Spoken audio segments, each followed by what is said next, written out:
What's the state of your website?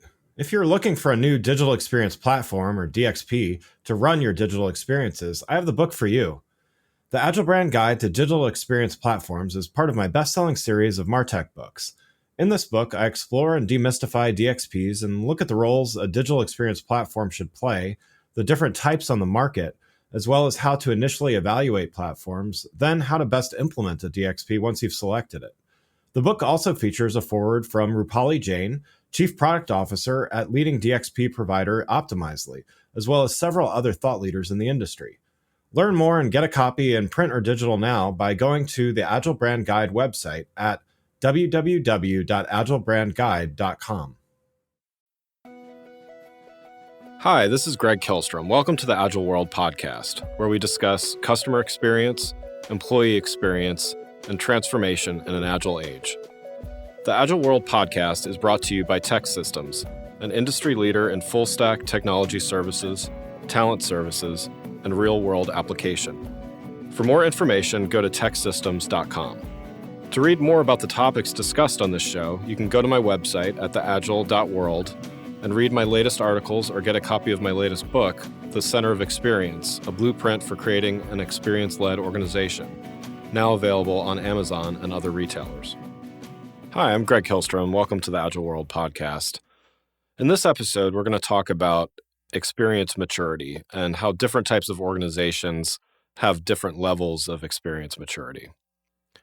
Having worked with a number of different types of companies over the years, I've come to realize that not everyone is starting from the same point. And so in order to have the best results, as with other related practices, we need to create a maturity model to really understand what recommendations to make, how to best make the most relevant recommendations.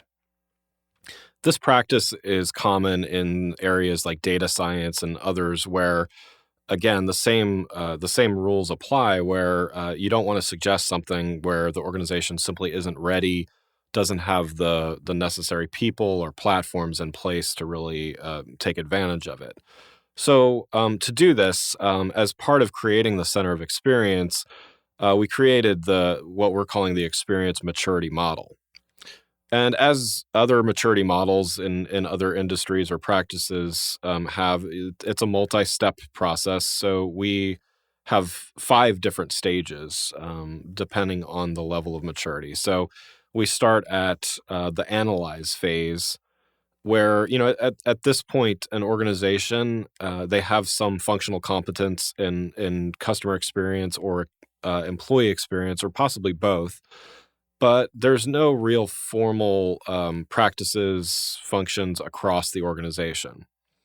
So there are either a few people in some roles or a few things going on that are related to experience, but again, not a formal practice within.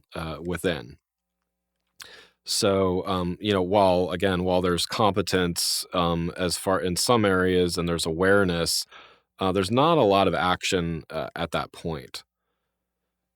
The next stage what we call experiment. So this is where, again, there's beyond some functionality there. There's beyond awareness in the organization.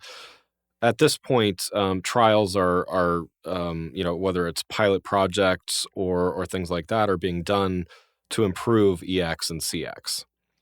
So the organization begins to implement initiatives to engage employees on the EX side, or to further the customer journey on the CX side. So experience and or marketing teams, maybe HR teams, they're performing tests, they're optimizing portions of the experience.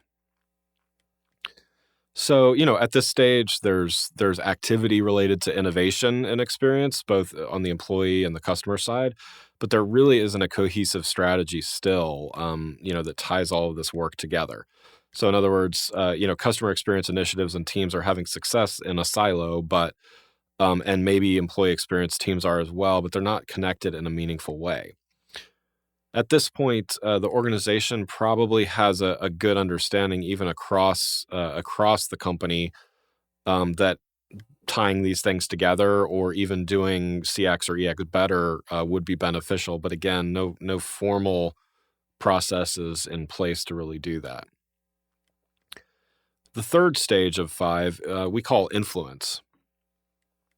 So at this point, experience pilots and experience activities, they're at that point where, we call this influence because an organization is able to actually measure the engagement from whether it's the employees on the EX side or customers on the CX side, or ideally both. And, I call the combination of EX and CX brand experience.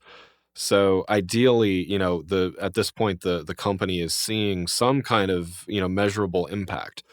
It's not across every team. It's not as consistent as it would be in later stages of this maturity model, but experience and optimizing experience is having an effect, and a noticeable effect on the organization. Enough so to prompt the company or organization to consider further investments and things like that. So as far as, where most companies kind of sit currently, Hotjar did a CX survey this year in 2019, and, surveying a lot of different kinds of companies. Most kind of sit between about 40% sit between stages 2 and 3. So a significant portion, sit between that experiment and this influence phase. So, again, from the competence standpoint, the programs, the EX and CX initiatives are influencing decisions. They're influencing, how dollars are spent. They're even meaningfully, influencing some KPIs and things like that. Again, enough to influence and persuade further investments. Awareness within the organization is pretty full at this point. So not only is there awareness of, yes, experience, both CX and EX are valuable, but also there's an increased focus on coordinating and sharing of learning between teams that are working on various experience initiatives. The fourth of 5 levels of maturity we call impact. So, to a greater degree than influence, at this point, there is a real tangible, set of results that are going on in the organization. So, as opposed to simply influencing some decisions, experience, whether it's CX or EX or ideally both tied together, it is really having an impact on the bottom line. And so, making further investments, it's kind of a no-brainer. It's everyone at the business is starting to feel results in these investments. Employees are actively contributing, and they're not only are they contributing to the CX, the customer experience initiatives, but there's a great employee experience as well. And, they're actively contributing, feeling valued by their employer and satisfied with their work. And, by the same token, customers are feeling rewarded and valued. And these customers who feel rewarded become frequent customers, recommend more often to others, and they're posting positive reviews, bringing other customers into the fold. So somewhere between, I mentioned about 40% of companies are somewhere between stages 2 and 3.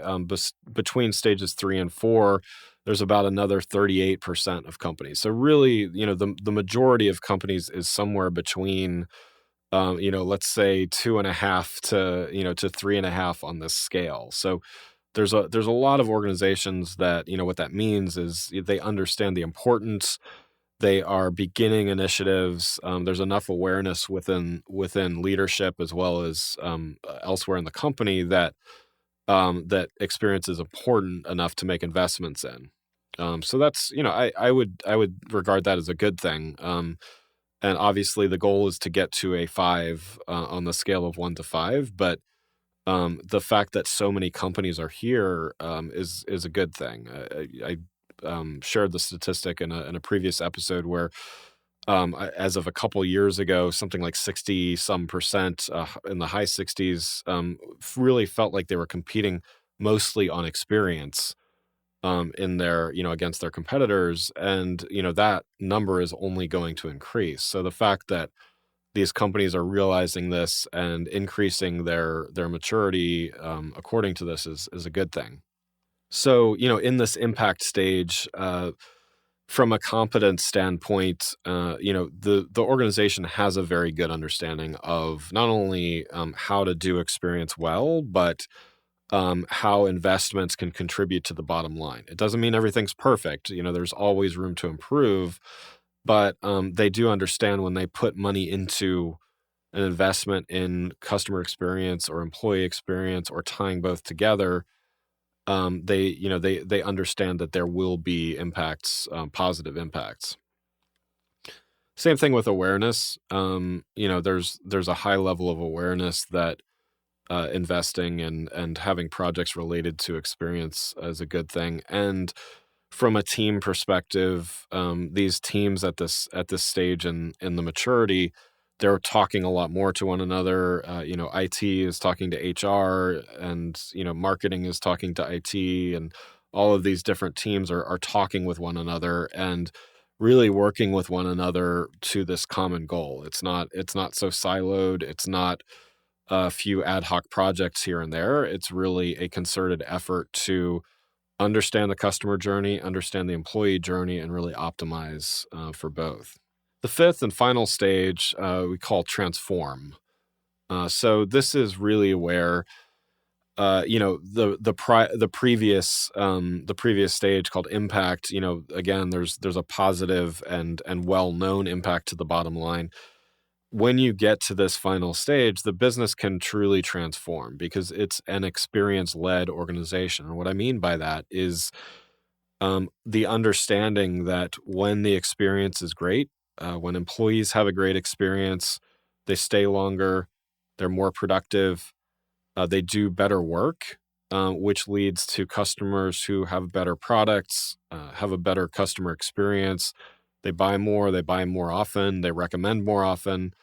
So this transformative effect happens when companies truly not only have invested in experience, but are really seeing these tangible results where they're really innovating in how they offer experience to these different audiences. According to that same survey of companies, those companies that would be mature or in this fifth stage of experience maturity, this is about 12% of companies. So, there's not a lot of organizations right now, a very small percentage that can really claim to be in this transformative stage. And so, there's a lot of room to continue to grow. But, once they get here, the organization, again, they're reaping benefits across EX and CX. Strategic initiatives across the board include experience as a key component, a key design element, as well as a key KPI. From an awareness perspective, this sharp focus on EX and CX as a competitive advantage is embedded throughout the whole organization. Again, it's not just something that we ought to do, or something that is measured and makes successful in some areas. It is truly a competitive advantage, and thus the company's continuously looking for ways to improve and expand processes, tooling, skills, all of those things, so they can invest in it, make it better. And ultimately, from an action perspective, continuous improvement is occurring across both customer experience and employee experience. Teams are working together. There's alignment across CX and EX from the strategy, design, implementation, and optimization standpoints. So, this is measured by a number of different things. I think some of the indicators can improve, net promoter score, so NPS or net promoter score, or the employee net promoter score from the internal audiences. And this results in some real tangible results. So improved employee retention, which we all know, the cost to replace an employee could be anything from 33% of their salary. This is millions and millions of dollars for the enterprise. It improves employee productivity, increases customer loyalty, increases word of mouth referrals. So, there are real tangible benefits to increasing that maturity across the organization.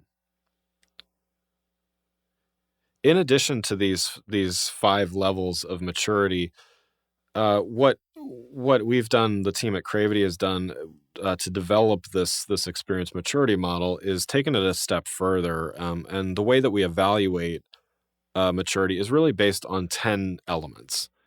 And so when we work with an organization, what we like to do is, before we get too far down the road with them, assess this, and according to these 10 elements, really understand where are they, and across both CX and EX. And what we, undoubtedly find is that there are some areas where they're pretty strong, and don't need a lot of help, but there's other areas where they need some shoring up. And so, it's never a consistent on, all 10 of these elements that they're a 4. Sometimes they're a 5 on some things and a 2 on a couple others. And so it kind of averages out to where their overall maturity is.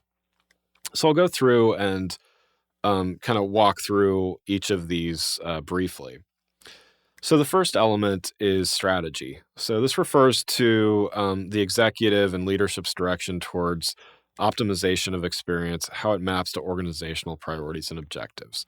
So, the more mature an organization is, the more experience is going to be part of the overall strategy. As I was saying before, if experience is a key competitive advantage, it's going to be part of the strategic direction. Second item we refer to as ideation. So this is the process to identify, to plan, socialize experience initiatives that provide business impact and a return on investment and experience initiatives. So what this means is, there are ongoing processes and continuous processes that are being improved, being brainstormed, being worked out, and ultimately implemented across the organization. So there is this constant ideation process going and related to experience. Third item is called cohesion. So this is how integrated and consistent things are across the organization. So this could be everything from, how different organizations within or different teams within the organization collaborate, how things are structured in a way that enables collaboration and cohesion, the roles and responsibilities that are created. Oftentimes there aren't roles that are specifically designed to work with experience, whether it's EX or CX. And finally, how is training done? What are people trained on? What does that look like? Are people only trained on the areas that directly relate to them, or do they get a better sense of experience as a whole?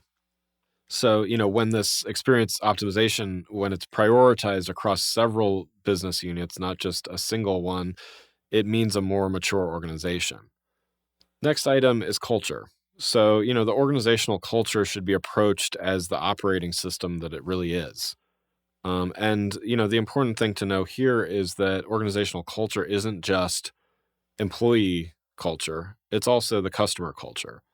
And, this maturity model, as well as the center of experience model, is really based around tying employee and customer experience together. So, part of achieving this successful culture is making sure that it's aligned. And I'm going to talk a lot more about organizational culture in another episode of this podcast. But suffice to say that an aligned culture is not a monolithic culture. It doesn't mean that everyone is exactly the same. In fact, diversity is actually a benefit and certainly a metric of success within an organization. But everyone aligned to a common purpose and set of goals, that's what we really want. Next item is environment. So, this could be the physical environment, it could be the virtual environment, digital environment. What does that look like? What are the what are the opportunities, as well as, how are things currently handled within the organization. Next item is intelligence. So this relies a lot on analytics, data science, how AI, machine learning are handled within the organization. So what is the organization doing with data? How well is it using it to not only measure experience, but improve experience? Then we have technology. So, this is the technical foundation for experience, including the basis for the people, processes, and platforms to perform data science related tasks and projects. So it relates to intelligence, but it includes much more. It includes infrastructure, integration, supporting tools, things like that. For an organization to mature with experience, there should be an IT environment and culture that supports improvement of experience. So, as you can see, all of these things really tie together. Technology on its own certainly can't create a great experience, but technology combined with environment, combined with culture, many other things starts to create this holistic brand experience. Next item is process. So, it's great to have a good set of tools, people, processes, technology, but what are the processes to prepare, to model, to test, to deploy, and to monitor and ultimately optimize and adjust? So there needs to be processes to do these things. And, we measure that as part of this maturity model. Next is compliance. So, this could be everything from how, regulations and things like that are followed. So, whether that's HIPAA compliance, PII, GDPR, things like that, to internal compliance. So, when there is a process, when there is a process in place, is it followed? What happens if it's not followed? How are we auditing all of these things? And how are we making sure that what are the rules in place if something isn't followed? Or, even better, what are the rules in place to actually follow something in the first place? Finally, we have the results. So, while we talk about intelligence and we talk about platforms and things like that, ultimately an organization needs to see results and be able to demonstrate results and be measuring for those. So that's the final of those 10 elements in the maturity model. So applying the maturity model, again, as I mentioned, the way we do it at Cravity is we provide this as an assessment, work with organizations to do this, and really identify the place that an organization is in their experience maturity, and then we work with them to either shore up those gaps where in each of those 10 elements, there may be some areas where there's some large gaps, or overall they may be at a 3 and they want to move to a 4, and we work with them to figure out, okay, well, given the current structure, the teams, the people, the process, all of that stuff, how are we going to move the needle on that? And ultimately, it's not just one thing. It's a combination of many, many things. So I'll continue to talk about several of these elements more as I talk about some of the components of the Center of Experience. Thanks for listening, and I'll see you next week. Thanks again for listening to the Agile World podcast, brought to you by TEKsystems. I'm your host, Greg Kihlstrom. You can learn more and get a copy of my latest book, The Center of Experience, from my website at theagile.world or on Amazon or other retailers. Until next week, stay agile.